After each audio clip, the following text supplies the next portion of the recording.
Hey guys, welcome to my reading corner. I'm Jack of Jack's Reading Corner, and in this Top 5 Wednesday time, although I'm filming this a little early, but I want to get this filmed now because I'm going to be working a lot next week. I'm scheduled for quite a few days next week. So, this week's topic. Oh, first, this is a Goodreads group created with Ginger Reads Lady and Sam from Thoughts and Tomes, and is currently hosted by Sam from Thoughts and Tomes. And it is where she will give us topics to do each Wednesday that are book related, and we pick our top 5 for each of those topics. So this week's topic is spring reads. And of course, you know me, I think I've said this before, that I'm not a YA contemporary reader. And I'm kind of starting to get more and more into classics and literary fiction. So this is the ones that I just picked for my spring reads. Okay, number 1. And I'm not going to get up and get this book because it's a big bind up of all this author's works. And it is a pretty one though. And that is Pride and Prejudice by Jane Austen. And I don't know why I picked this as a spring read. It's a quick read, and it's a fun little fluffy little read. Well, I mean, not as fluffy as YA contemporaries, but still, it's a fun, very sweet love story. I think romance, if anything, is some kind of romance is good to read during the springtime. There's some romances like Phantom of the Opera. I don't know if you want to read Phantom during the springtime. You can probably read Phantom during the fall time, but I'm going to read it this winter or right before spring arrives. But it's basically, if you've been living under a rock and don't know anything about Pride and Prejudice, it is basically a story about this young woman and this young man. And this mother is trying to get her 5 daughters to get married. And the young woman, I think she's the middle child, or the second oldest, Elizabeth, she is a little more of a challenge to get married off. And she is introduced to Mr. Darcy via a friend of his who wants to marry her older sister. But unfortunately, Darcy and Elizabeth their first meeting of each other is not very good. She thinks he's arrogant and snobbish, and he thinks she's trying too hard. That her family's a little crazy. I mean, in a way they kind of are. But of course, she's going to be loyal to her family. And it's all about this back and forth between the two of them, and a lot of miscommunication, misunderstandings. It's basically for anyone who loves the hate to love trope. It's a cute little romance. It's the only Jane Austen novel that I actually really love. Out of the 3 I've read, to be fair, I've only read 3. But it feels like I've read more because I've seen a lot of adaptations of her novels. But it's basically, like I said, it's them going back and forth with each other and miscommunicating with each other. And of course, there's a bit of a love triangle because she meets this other guy, Captain. What is this one's name? I don't. Problem is, I keep thinking of the other guys, and the 2 guys, and the one in Sense and Sensibility, and then the other one, the one in Persuasion. But what is his name? I cannot remember his name. But the other guy, he's a soldier, but he ends up being a bit of a playboy and tries to marry one of her younger sisters. And then they end up so yeah, it's a fun romance, and I like how it helps that it kind of has the romance is very much there's a kind of a snipiness to the story I really like, but I still prefer Elizabeth Gaskell's North and South over Jane Austen's Pride and Prejudice. Preferably because Gaskell's novel, it has a similar story. That's why I compare the 2, but it also is about the Industrial Revolution and how it affected England, and so there's a bit of history in there. Like I said, I think romance is a good spring read. Next, this one I just kind of picked this one. Can I grab it? Okay, no, because I would have to get up. I'm too lazy. But I went ahead and picked The Great Gatsby by F. Scott Fitzgerald. This is a quick read. I think you can get through it really quickly. I think it's a fun story, you know, and I also picked it because I do believe it's kind of set around the spring and summertime. Actually, it's probably the summertime, but, either way, I feel like the weather kind of fits the springtime weather, even if it's not actually in the springtime. And it's a tragic story, but I don't know, I feel like it's a good story to read. I mean, like, it's a story about lost love kind of situation. Like, this guy, Nick, he decides to move into a area where, you know, move near his cousin, next door to his cousin, I can't remember her name, and he finds out about this mysterious guy, Gatsby, this rich guy that lives across the lake from his house, and he holds these amazing, fabulous parties, and it's a big deal to get invited to his parties, and Nick, our main character, somehow gets an invitation and meets Gatsby, and Gatsby becomes his friend, and he even helps him with it, hooks him up with someone to help him get a better job, I think. And then he finds out Gatsby actually has an ulterior motive to being friends with Daisy, that's the cousin's name. Dang it, I hate when this happens. I hate when I have I have a cold, and it's just the congestion part. There's not a lot, not the snot yet. I'm just congested. Because then it messes with my speaking voice. And you can hear the mucus you could feel the mucus in my throat. I think that's whatever it is I'm feeling. But it messes with me talking. But anyway, so he ends up finding out that Gatsby knew Daisy, and that he was in love with her, but because he wasn't as wealthy and stuff, he was forced to, you know, they couldn't be together because Daisy wanted someone that was wealthy, or her parents wanted someone wealthy for her, and then she marries this other guy, this rich guy. She's married to this one dude, this rich guy, who it turns out is actually having an affair with another man's wife. So,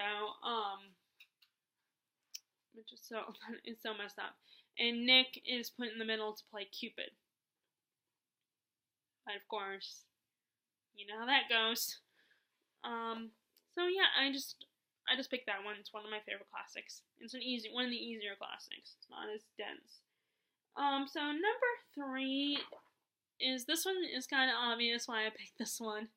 It's like in the title essentially, and that is Frances Hodgson Burnett's classic, The Secret Garden.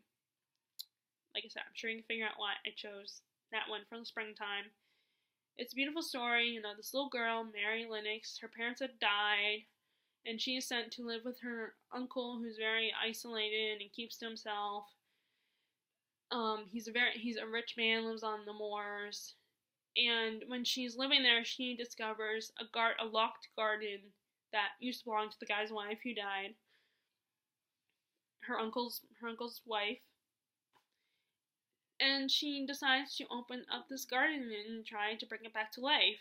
And she befriends this young boy, Dickon, who is the brother of one of the servants that works at the manor where her uncle lives, and is the brother. And then she also meets the uncle's son, who is her age, Colin, who is, I think he's a hypochondriac. You know? And he's a cripple also, I believe. Sorry, not my word. And like I said, I think he's a hypochondriac too, because I think some of his illnesses are in his mind, and he just because other people have told him that he has them, so he just assumes they're all real. But I think the crippleness, him not being able to walk and being crippled, I think that's actually true. Or it's one of these things where he persuaded to feel that way, and so now his legs are weak and they don't work as well because he's always been led to believe that he's a cripple and he's been forced to stay in bed his whole life. and become an invalid. And so now I think about it, I wonder if his dad did that on purpose, because he didn't want to deal with his son, because he's afraid of his son. So he's like, I'm gonna make you think you're sick, so that you'll stay in bed and won't bother me all the time. Which would be a new kind of cruelty if you think about it. It makes the uncle seem like a bastard. I mean, he's not that great to begin with, but still, if that theory were correct, then if I were correct in that, then it's like, oh my god, really? Really? That's kind of mean. That's really cruel of you. But, anyway, I don't even know. That's just some theory I came up with, because like I said, I think the kid is a hypochondriac. So, next book I chose, book number 4, is Daughter of the Forest by Juliet Marillion. This is the only Juliet Marillion book I've read, and I want to continue. I'm actually going to make a video about authors that I want to read more from, female authors I want to read more from, because this was a video that I watched literally the other night, that the book house, because,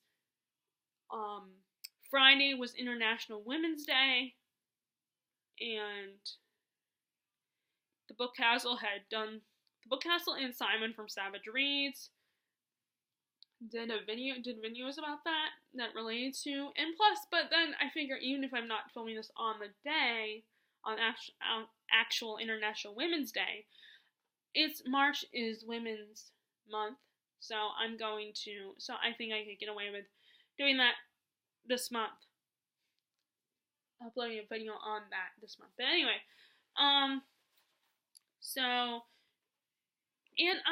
this was one of these things where I was thinking, okay, I've had this book for a long time. Maybe I should just get rid of it. But then I watched Sam's Nonsense. She did a video on how much she loved Juliet Marillion. I think it was her. I think it was her. Or maybe it was someone else. I think it was her that she said she loved Juliet Marillion. And then around the same time as I was thinking about Juliet Marillion getting to her books, or she might have been the person who motivated it, but Jean from Jean's Bookish Thoughts has started reading Juliet Marillion too, and she got into all her other books. Unfortunately, I've only read one, so I can't claim to that. But to me, I chose this one for a spring read. Any books about the fae, about fairies, to me is a bit of a spring type book. Although this one does not necessarily focus on the fae, but they are part of the story. It's actually a retelling of the Six Swan story by the Grimm's brothers. Like this young girl, this young princess, Sorsha, her brothers get tricked by a witch who had seduced their father and get turned into swans, and she escapes. But she is told by the fae that the way she can break the curse and save them is if she makes these special shirts, 6 shirts out of metal, put them on her brothers herself at a certain point, and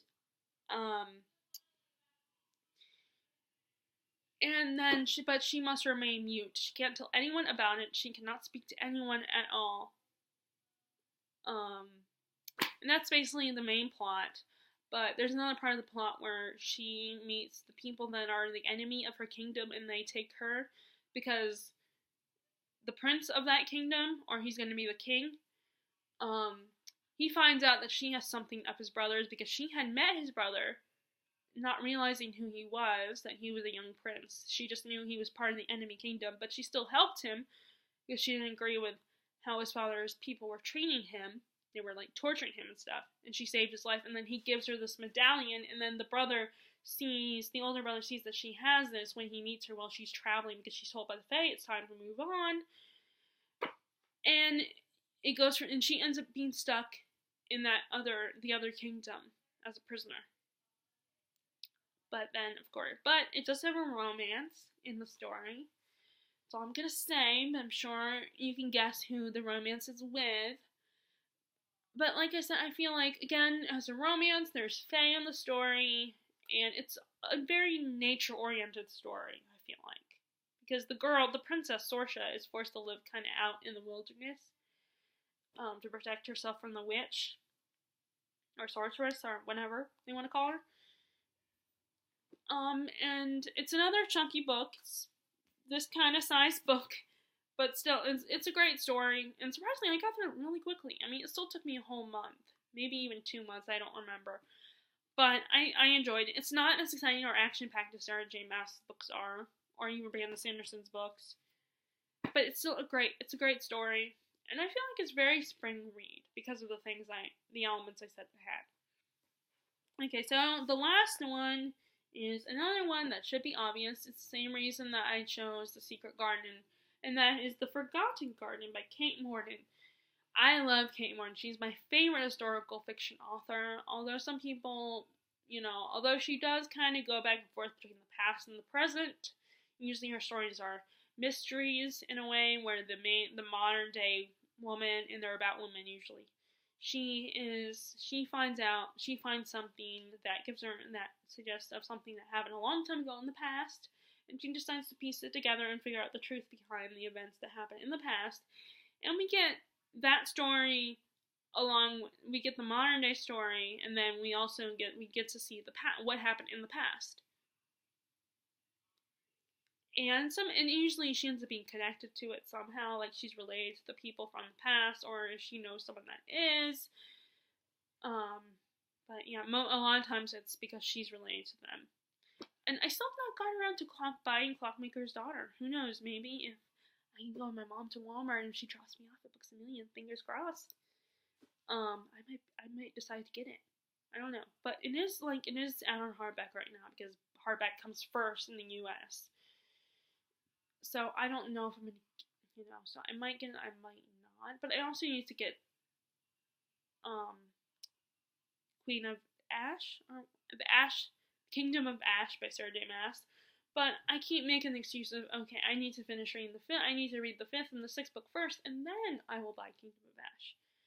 Of course, by that time, it might not be out on hardback anymore.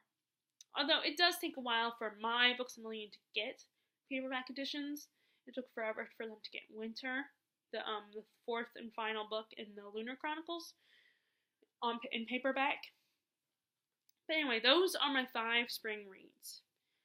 So, we'll love to hear your top 5 spring reads, whether you are interested in doing top 5 Wednesday or not. If you like this video, be sure to give it a thumbs up and subscribe if you haven't already. I would really appreciate it. And to all the people that are subscribed to me, I hope as always you are enjoying your reading. And click the bell notification below if you are interested in seeing when I upload my videos. And I mentioned this in the previous video that I might change stop following the schedule of when I upload videos and just upload them when I can, or when I decide to. Or maybe just add another day of uploads. I have started doing books I read on my days off videos, because that's what I got inspired to do that by Steve Donahue, who will do that, and I think also Sean the Book Maniac does that too, which is so interesting because I just love, they're the booktubers that I just like listening to them, because I don't have a lot of books in common with either one of them. Possibly Sean might have books that I might like, or he reads books that I might like, but Steve Donahue, a lot of his books I'm not necessarily interested in, although I'm kind of starting to get more into mysteries. And he reads a lot of mysteries. And he makes and he, like a book all, makes nonfiction sound really interesting.